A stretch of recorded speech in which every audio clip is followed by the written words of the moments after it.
Hello, adventurers, and welcome back to the Dragon's Lair. Yeah, you need the script, don't you, Chill? Maybe a little Might be a little important. A little bit. Today we're going to be talking about Evanlyn, not Princess Cassandra. That's all I have to say on the matter. Let's jump right into it, shall we? Starting off with strength. She's not the strongest person that ever existed, but she's also not weak by any stretch of the imagination.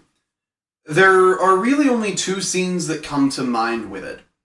The first being, well, spoiler alert, 3, 2, 1, we should be good. The first being when she is leading Will along the trail to the cabin in Scandia while he's addicted to warm weed. Chill and I had this discussion a while back. I was saying wormweed, right? Like how I would normally pronounce the word worm. Yeah. And it caused a lot of problems because it also sounds like worm, like the thing that wiggles on the ground. And it's not that. It's warm. W-A-R-M weed. So I'm going to be saying warm from now on. But just know, it's warm. So yeah. While Will is addicted to wormweed, she was guiding him along and helping him out as much as she could because he was literally just kind of there. Like, it had taken over pretty much all of him at that point. So, she took on the hunting, the gathering, the traps, and just the general upkeep of the house. And it showed a lot of strength when it came to things that she was willing to do, like travel on foot next to a horse for a very long period of time, because her friend literally couldn't walk on his own. Things of that nature. Then you have the next scene, which was the paddle boat scene with Alyss. Right? Where she's going through, and they've got to get from one side of this giant lake to another, and they've only got a paddle boat and the two of them. So they paddled, I don't remember the exact amount of time, but it was like a day straight. And it was very taxing on them, and it would require a lot of strength to paddle for that long in that short amount of time period. Because, as I said, it was a very big lake. So, all of that being said, considering all of it, I'm going to say her strength is probably somewhere around 12 to 14. 16 also being acceptable, although probably a little harder to justify. Did I forget anything? Nah. I feel like I did. Maybe it's just my oven. It'll be okay. Into dexterity. This is probably where she's going to have a little bit more of an advantage. Spoiler alert, 3, 2, 1. We should be good. I don't know offhand if slings are in D&D or not. I've seen a couple of homebrew forums for them, though. And it would make sense that they're dexterity-based weapons. Right? Something like the longbow is dexterity-based. It would make sense for the sling to be as well. So, basing this off of that, I'm not going to talk about the sling at all. Because I don't really know if it would be a dexterity-based weapon or not. But looking at things from an AC standpoint, she's a bit of a smaller girl, so she's going to have a little bit of an easier time dodging attacks, that sort of thing. Then we have the stealth aspect of it, where I said spoiler alert, right? Yes. 3, 2, 1. We should be good. Where she's sneaking around Arlen Castle, hunting small game in her spare time, because it's just kind of what she liked to do. So, she's pretty good at stealth, and all of that. And then we look at, what's the last... At speed, right? The only thing I have there? Or is there something else I'm missing? She doesn't steal. Yeah. She's smaller than her father and knights. Yeah, that was the AC thing. Discussed that. Okay, so going back to the points, she doesn't really steal because she was raised in, like, you know, the lap of luxury being the princess. Not Cassandra. No. Evanlyn. Yeah. Yeah. So yeah, she doesn't really have a need to steal, so she doesn't. We never really get to see that aspect of stealth, or dexterity rather, sleight of hand is what it would normally be, because she doesn't do it. For her overall score, I'm going to say it's probably going to start out at 16 and then move on to 18, or 16 to 18 for the beginning, and 20 is, almost required. Because she's pretty good with a sling, and she's pretty good and can handle herself very well in a fight. Moving into Constitution, I don't have a whole lot to go off of here. There are a couple of different ways you can take it, right? The first argument would be she has a pretty high constitution because she's able to paddle boat for 24 hours, give or take, on very little sleep. So it's a high constitution because that would be very taxing on your body, and you're able to go. She's also able to keep up with people like the Rangers when they go on their missions and have almost no sleep, very little food, and anything of that sort of, the normalcy of living life. However, it's also easy to argue that she would have a very low constitution because she lived her life in the lap of luxury, right? So she didn't have to go without. She always had enough because she was the princess. She never really had to worry about being poisoned because her father was a great king, loved by pretty much everyone within Arlen, except the few lawbreakers they had, which were generally dealt with swiftly because of the Rangers. But the normal everyday people loved King Duncan, so she didn't really have anything to worry about there. So you kind of have both sides to that argument, and it's really up to you. And because of that, I'm going to say 8 to 12 for her scores, because it could be really good or bad, depending on what you think of Princess Cassandra named Evanlyn. Like how I'm keeping up with... Yeah. Moving into intelligence is always next. Yes, it's the same pattern that it's been since we started playing D&D. Okay. It's a little odd. Spoiler alert, 3, 2, 1, we should be good. She had a pretty good education. However, she, generally speaking, chose to ignore it, so I don't really know if we can give her that. But when we see her, she's not expressly dumb. It's not like she doesn't know anything ever. She just isn't the smartest person in the room at all times, right? She has ideas, she has thoughts, but they're equivalent to some others, and sometimes she doesn't have the best of ideas, right? So it just kind of depends. But she does have that bit of education where she knows people like the leader of Scandia. She knows who the leader of Iridia is, leader of Celtica and Pinta. Picta. Pinta was a boat used by Christopher Columbus.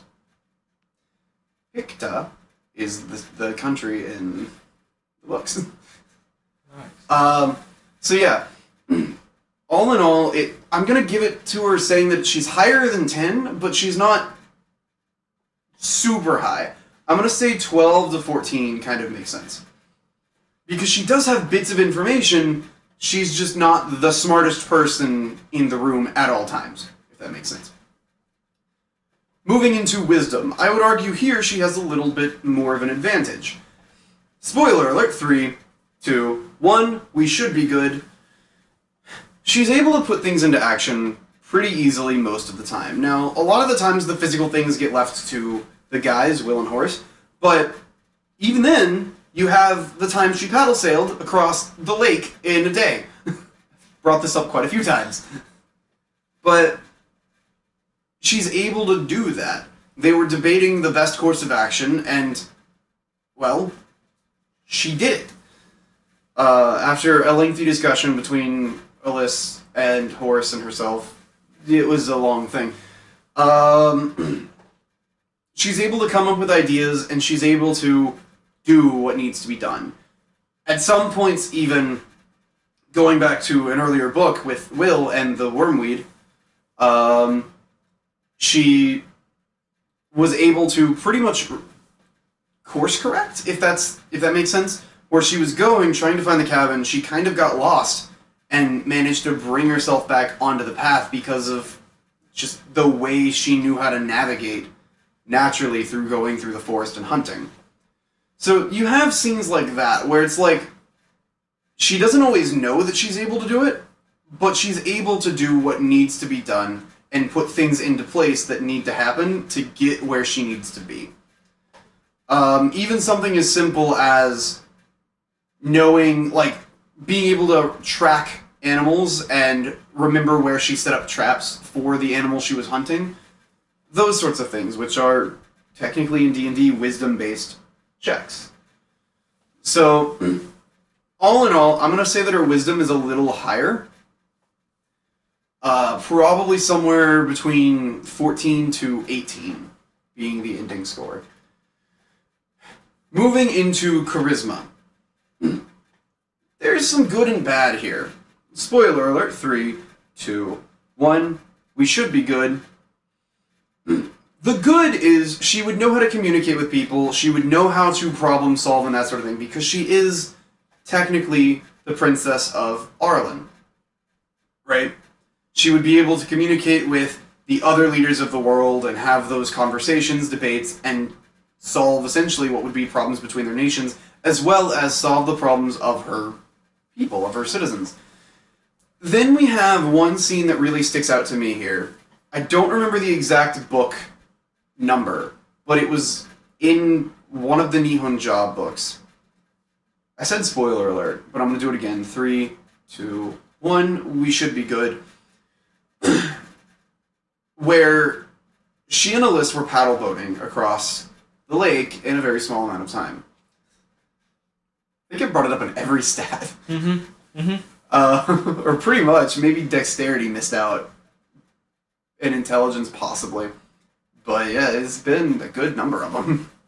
So, they were going along, and then they already had a disagreement, the discussion I mentioned a second ago, as to what needed to happen, and then the extended period of time where they were physically exerting themselves constantly just made that situation worse, and it generally left a bad taste in my mouth because I liked both Alyssa and Evanlyn for different reasons, and I kind of felt that they acted in ways they really wouldn't have, but I also understood why they would be acting in the way they were. So I'm not going to really dwell on it, but that scene would be kind of an example of bad charisma for both of them. So depending on what sticks out for you, you could go anywhere between 8 to 12, maybe even 14, because of her ability to talk to everyone. She's pretty friendly, just in a general sense, and unless you're trying to kill her, but then again, aren't we all?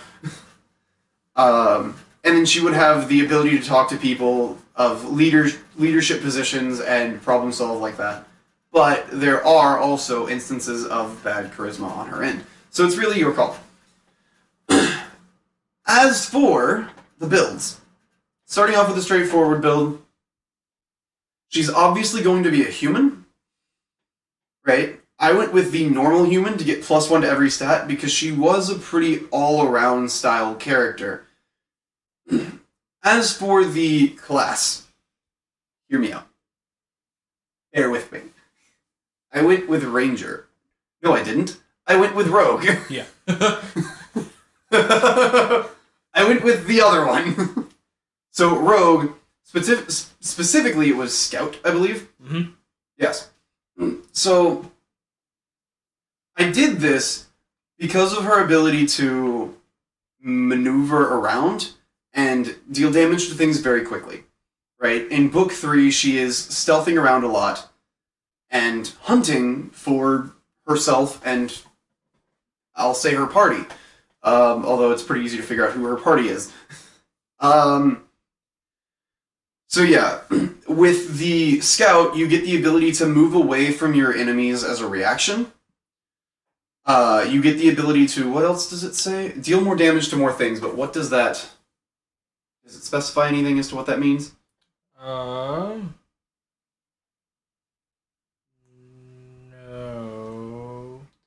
Okay. It's probably something with more sneak attack damage. Yeah, no, it just says more damage to things. I'll look it up and put it in the description below. That was faulty on my part. But I'm trying to recall what it was, and I don't offhand. Probably something to do with sneak attack. Yeah. I'll look it up and put it down in the description below as to what exactly I was talking about here. But dealing more damage to more things is always very nice. And then, there's one more thing. She is fast.